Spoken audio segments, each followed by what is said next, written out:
ولا تفسدوا في الأرض بعد إصلاحها وادعوه خوفا وطمعا. اور ایک جگہ فرمایا ان الذين يستكبرون عن عبادتي سيدخلون جہنم داخرین. فرمایا کہ اپنے رب کو پکارو عاجزی کے ساتھ اور چپکے سے. اور ایک جگہ فرمایا اپنے رب کو پکارو جہنم کے خوف میں اور جنت کی طمع میں. اور تیسری آیت کا ترجمہ وہ لوگ جو اللہ کی عبادت یعنی دعا سے تکبر کرتے ہیں، اپنے آپ کو دعا سے مستغنی سمجھتے ہیں، تو عن قریب جہنم میں ذلیل ہو کر داخل ہوں گے. احادیث میں بھی دعا کی بہت فضیلت وارد ہوئی ہے.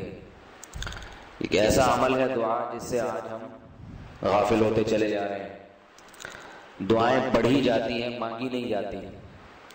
اجتماعی دعاؤں میں تو لوگ شرکت کر لیتے ہیں سال میں 1-2 دفعہ، لیکن خود سے تنہائی میں یا چپکے سے دعا مانگنے کی توفیق بہت کم لوگوں کو ملتی ہے. اس لیے ہمت کر کے 24 گھنٹے میں کم از کم 1 دفعہ خوب لمبی دعا مانگنی چاہیے، گڑ گڑا کے عاجزی کے ساتھ. یہ عبادت اللہ کو بہت زیادہ پسند ہے. آج کل وظیفوں پہ زیادہ زور ہے. کوئی کام اٹکا ہوا ہو نا تو کچھ وظیفہ پڑھنے کو بتاتے ہیں، اس پہ بہت زور ہے. وظیفے میں اور دعا میں بنیادی فرق یہ ہے کہ وظیفہ پڑھا جاتا ہے اور دعا مانگی جاتی ہے. تو آپ بتائیے اللہ کو پڑھنے والے پسند ہیں یا مانگنے والے؟ انسان کی جو احتیاج ہے، جو محتاجی ہے، وہ مانگنے میں زیادہ ظاہر ہوتی ہے. اور مانگنے کے بعد جب کام ہوتا ہے تو خالص اللہ کی طرف توجہ جاتی ہے کہ یہ میرا کمال نہیں ہے، میرے پاس کوئی ایسے الفاظ نہیں تھے، اللہ سے میں نے مانگا ہے اور اللہ نے میری حاجت پوری کر دی. وظیفوں سے کام ہوتا ہے، کام تو وہ بھی اللہ سے ہوتا ہے، اور وظیفہ بھی حقیقت میں دعا ہی ہے، اس کے الفاظ بھی دعا کے ہوتے ہیں. لیکن جو لوگوں کا ذہن بن چکا ہے وہ کیا ہے کہ پھر وہ سمجھتے ہیں یہ جو الفاظ ہے نا، یہ اتنی دفعہ پڑھنے سے کام ہوا ہے، تو اتنی دفعہ پڑھیں گے تو اللہ کی سمجھ میں آئے گا، کام ہوگا، ورنہ نہیں ہوگا. اس لیے دعاؤں پہ زیادہ زور لگانا چاہیے، اس کی اہمیت زیادہ ہے. قرآن مجید میں اللہ نے انبیاء کی بار بار دعاؤں کا تذکرہ کیا ہے. کوئی بھی کام کرتے تھے تو ساتھ ساتھ دعا ہے نا. وَإِذْ يَرْفَعُ إِبْرَاهِيمُ الْقَوَاعِدَ مِنَ الْبَيْتِ وَإِسْمَاعِيلُ رَبَّنَا تَقَبَّلْ مِنَّا إِنَّكَ أَنْتَ السَّمِيعُ الْعَلِيمُ. فرمایا اس وقت کو یاد کرو جب ابراہیم اور اسماعیل علیہ السلام بیت اللہ کے لیے پتھر لگا رہے تھے، عمارت کھڑی کر رہے تھے، اور اللہ سے دعا مانگ رہے تھے، اے اللہ تو ہماری طرف سے اس کو قبول کر لے. کوئی وظیفہ نہیں پڑھ رہے تھے کہ کسی نے بتا دیا 21 دفعہ یہ پڑھیں بیت اللہ کی اینٹ لگانے سے پہلے اور 24 دفعہ فلاں پڑھیں. دعا مانگ رہے تھے اللہ سے. حضرت موسیٰ علیہ السلام جب فرعون کے مظالم سے تنگ آ گئے، بنی اسرائیل تنگ آ گئی، قوم تنگ آ گئی، تو حضرت موسیٰ علیہ السلام نے بھی اللہ سے دعا مانگی کہ اس ظالم سے ہمیں نجات دے دے. نوح علیہ السلام نے بھی دعا مانگی ہے، اور آپ صلی اللہ علیہ وسلم بھی دعائیں مانگتے تھے. حدیث میں ہے غزوہ بدر کے موقع پر جب لڑائی شروع ہوئی ہے، آپ صلی اللہ علیہ وسلم چادر آپ کے کندھوں پہ اور آپ سجدے میں جا کے اللہ سے دعا مانگ رہے ہیں. اتنا روئے اور اتنی لمبی دعا مانگی ہے کہ حضرت ابو بکر رضی اللہ عنہ آئے اور عرض کیا کہ یا رسول اللہ آپ اپنا سر مبارک اٹھائیے. ہم ہوتے تو وہاں بھی کوئی وظیفہ کسی سے کتاب میں پڑھ لیتے، 21 دفعہ یہ پڑھو، 45 دفعہ یہ پڑھو، اسی میں گھوم رہے.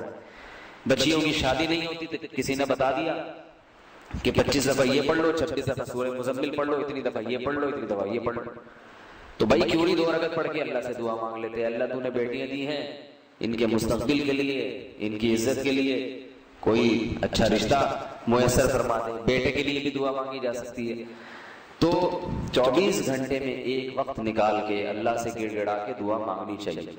اور یہ اللہ کی بہت بڑی رحمت ہے کہ ہمیں اس کا مکلف بنایا جو ہمارے اختیار میں. اللہ کو رو کے دعا مانگنا پسند ہے، رونا انسان کے اختیار میں نہیں ہے. تو بتا دیا کہ رونے کی کوشش کرو، بس یہ کافی. دل لگے نہ لگے، انسان اپنا چہرہ ایسا بنا لے دعا مانگتے ہوئے جیسے محتاج ہوتا ہے، چاہے دل لگے یا دل میں وہ خشوع بے شک پیدا نہ ہو، کسی نے حضرت مولانا اشرف علی تھانوی رحمہ اللہ سے پوچھا، فرمایا کہ نماز میں دل نہیں لگتا، توجہ نہیں لگتی، جب بھی نماز پڑھتا ہوں دماغ ادھر ادھر گھومتا ہے.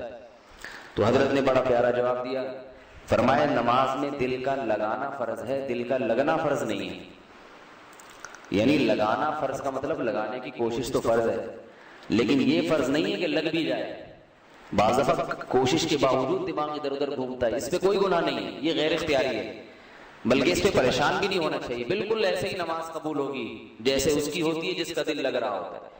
تو ایسے ہی میرے بھائی، جس کا دعا میں دل لگ رہا ہے، جیسے اس کی دعا قبول ہوتی ہے تو اس کی بھی ایسے ہی قبول ہوتی ہے جس کا لگ نہیں رہا مگر پھر بھی لگانے کی کوشش کر رہے ہیں. چاہے ساری دعا میں ایسے ہی. گھروں میں خواتین پریشان ہوتی ہیں کہ جب دعا مانگتے ہیں بچے چیخنا چلانا شروع کر دیتے ہیں اور وہ تنگ کرتے ہیں تو دل نہیں لگتا. کوئی بات نہیں، اللہ کو یہی ادا پسند ہے، اللہ کو یہی ہے. گھر میں بچے چیخ رہے ہیں اور نہیں دعا مانگنے دے رہے مگر آپ پھر بھی مانگے، تو ہم اس کے مکلف ہیں جس کا اللہ نے ہمیں حکم دیا. تو اجتماعی دعاؤں میں تو شرکت ہو جاتی ہے، امام صاحب دعا مانگ رہے ہیں آمین آمین، وہ بھی چل جاتا ہے. لیکن خود اپنے طور پر اللہ سے مانگنا، یہ سنت جو ہے گھروں میں ترک ہوتی جا رہی ہے، خواتین میں بھی مردوں میں بھی. ایسے نمازوں کے بعد بس تھوڑا سا جو ہے نا، وہ میں جیسے کہتا ہوں دعاؤں کے ساشے، ہر چیز کے آج کل ساشے آ رہے ہیں نیڈو کے، تو بڑی تھیلی ہوتی ہے، چھوٹا 5 روپے والا ساشا آتا ہے. تو اب تسلی سے دعا مانگنا تو ختم، دعاؤں کے ساشے چل رہے ہیں. بس تھوڑا سا یوں ہاتھ اٹھایا، ادھر ادھر دیکھا، تھوڑا ناک میں انگلی گھمائی، تھوڑا کان میں بھی کھجایا، تھوڑا چلو ختم. تو ایسے ہوتا ہے حساب کتاب. حدیث میں آتا ہے کہ اللہ اس شخص کی طرف ذرا بھی توجہ نہیں کرتے جو دل لگا کے دعا نہیں مانگتا. حدیث کا مفہوم ہے اوپر کے دل سے دعا مانگتے، توجہ کہیں اور، یعنی لگانے کی کوشش بھی نہیں کر رہا. تو جب یہی نہیں کر رہا تو اللہ بھی نہیں اس کی طرف توجہ کرتا. تو اللہ کو یہ دعا کی عبادت بہت زیادہ پسند ہے، اس کو جم کے مانگنا چاہیے. اور اس کی اتنی برکات ہیں، اگر نظر آنا شروع ہو جائے کہ دعا کیسے قبول ہوتی ہے، کیسے اللہ وہ دیتا ہے جو آپ مانگ رہے ہیں، تو ساری دنیا دعاؤں میں لگ جائے. لیکن اللہ کی حکمت یہ ہے کہ اس طرح سے پورا نہیں کرتے کہ ہمیں جو ہے وہ نظر آنا شروع ہو جائے، بلکہ ہر ایک کے ساتھ اللہ کا معاملہ مختلف قبول ہوتی ہے. بعض دفعہ آپ کوئی چیز مانگتے ہیں وہ نہیں ملتی، مگر اس کے متبادل کوئی دوسری چیز مل جاتی ہے جو ہمیں پتہ نہیں ہوتا. اب ہم یہ سمجھ رہے ہیں کہ میں نے اللہ سے یہ مانگا تھا، یہ نہیں ملا، دعا قبول نہیں ہوئی، حالانکہ کوئی اور چیز اس کے عوض میں اللہ نے اس سے بہتر دے دی ہے. بعض دفعہ ایسے ہوتا ہے کہ کوئی چیز مانگتے ہیں وہ نہیں ملتی، لیکن اس کے بدلے میں کوئی مصیبت، آنے والی مصیبت ٹال دی جاتی ہے. تو ہم نے چونکہ نہ آنے والی مصیبت کو دیکھا، نہ اس کے ٹلنے کا ہمیں کیسے پتا چلے گا، لیکن اللہ نے ٹال دی ہوتی. حدیث میں آتا ہے رسول اللہ صلی اللہ علیہ وسلم نے فرمایا، انسان کی دعائیں اس وقت تک قبول ہوتی رہتی ہیں یہاں تک کہ وہ یہ کہتا ہے کہ میں اللہ سے مانگتا ہوں مگر میری دعا قبول نہیں ہوتی. جب یہ کہہ دیتا ہے تو قبول ہونا بند ہو جاتا ہے. تو ہمارا کام ہے مانگنا، چاہے ملنا نظر آئے یا نہ آئے، اس یقین کے ساتھ کہ جس اللہ سے مانگ رہے ہیں وہ اللہ ضرور بضرور ہماری اس حاجت کو پوری کرے گا. اور پھر اس کے عدالت میں ڈال دیا جائے معاملہ کہ وہ کیسے پوری کرتا ہے.